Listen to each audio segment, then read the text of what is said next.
Kumusta kayo mga kababayan? News that matters here.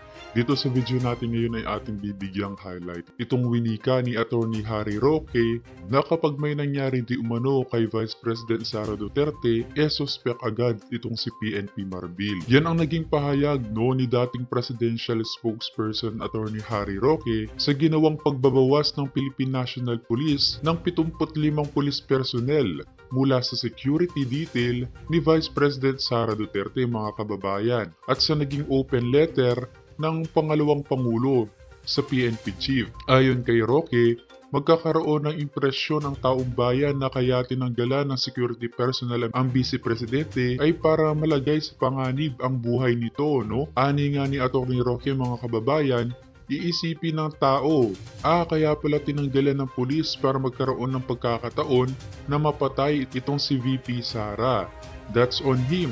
I am on the record on saying kapag may nangyari kay VP Sara, suspect si Marbil. Wika nga niya. Napag-alaman mga kababayan na ang mga tinanggal na security personnel ni VP ay ang matagal nang nagbibigay seguridad sa kanya, Grabe naman yan. Ang iba pa nga daw ay bahagi pa ng kanyang security noong siya ay alkalde pa ng Davao. Kaya naman katakataka nga naman mga kababayan na bakit ganito ang ginagawa ngayon nitong si PNP Marbil na may utos ba sa nasa itaas?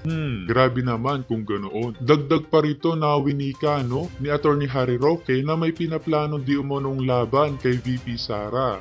Anya kapag hindi mo pinagkakatiwalaan ang nagbibigay ng seguridad, wala ka ring seguridad.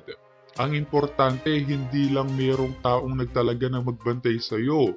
Kung hindi, mas importante na pinagkakatiwalaan mo ang mga nagbabantay sa'yo.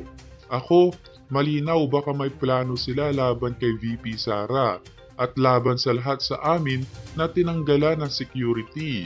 Kaya nga po para sa amin, ang unang suspect po dyan ay yung mga nagtanggal ng aming mga tao na nagbibigay seguridad. Obvious naman yun. Tama nga naman, Isa pang katakataka dito itong pag-video leak, ng pag-alis ng ating Vice Presidente patungo nga sana sa Germany para magbakasyon. Na malabo naman na ang mga taga-NAIA ang magpapalabas nun, na baka isa sa mga security na itinalaga sa kanya o karamihan sa mga security, na itinalaga kay VP Sara ang siyang nagtitiktik o nag-spy para may suplong sa tunay na amo. Naku naman po. Dagdag pa rito mga kababayan nagbigay din ng pahayag si Roque, sa pagpunta ng PNP sa tinitirhan ng Vice Presidente para di umano i-casing ito, na siyang nabanggit ng ating Vice Presidente sa kanyang open letter. Anya, maaring maging bahagi ng kanilang plano kay Vice President Sara Duterte ang paratangan at pagbintangan ng kung anong krimen itong ikalawang Pangulo natin mga kababayan. Naku naman po. Saad pa nga ni Roque na bakit itinuturing na kalaban ng ating Vice President samantalang siya ang pangalawang mataas na opisyales, yung katunggali na si Leni noong panahon ni dating President Rodrigo Roa Duterte.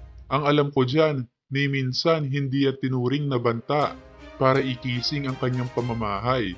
So ngayon talaga, malinaw na baka meron talaga silang mga plano na sa susunod ng mga panahon ay pagbintangan, bigyan ng paratang ng krimen laban kay VP Sara at tuluyang arestuhin. Nandiyan din syempre ang usap-usapan na dahil siya ay idinawit ng mga teroristang CPP-NPA doon sa kasong nakabinbin ngayon kay dating President Rodrigo Roa Duterte sa ICE na mukhang at lumabas namang alinsunod dito sa revelation ng kinikasing ang bahay niya. Mukha talaga na may intensyon na ipakulong ang mag-amang Duterte sa gayon yung kanilang political harassment talaga ang nangyayari. Naku naman, grabe naman yan. Nasaan ang integrity mo, PNP Chief Marbil? Bakit tila'y nagiging tuta ka ng mga nag-uutos sa'yo? Hay nako. Iwas naman di umano ngayon mga kababayan sa media. Itong si Marbil, nanghingan ito ng panig hinggil sa naging open letter sa kanya ng ating Vice Presidente at sa payo ni VP Sara na magsabi ng totoo para hindi magkahanda buhol ang mga kwento nito.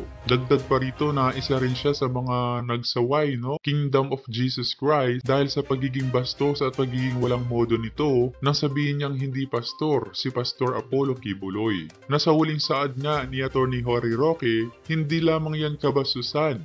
Yan ay napakalaking paglabag sa karapatang pantao dahil ang karapatang magkaroon ng pananampalataya at kumilala ng pastor kabahagi ng karapatan ng malayang pananampalataya.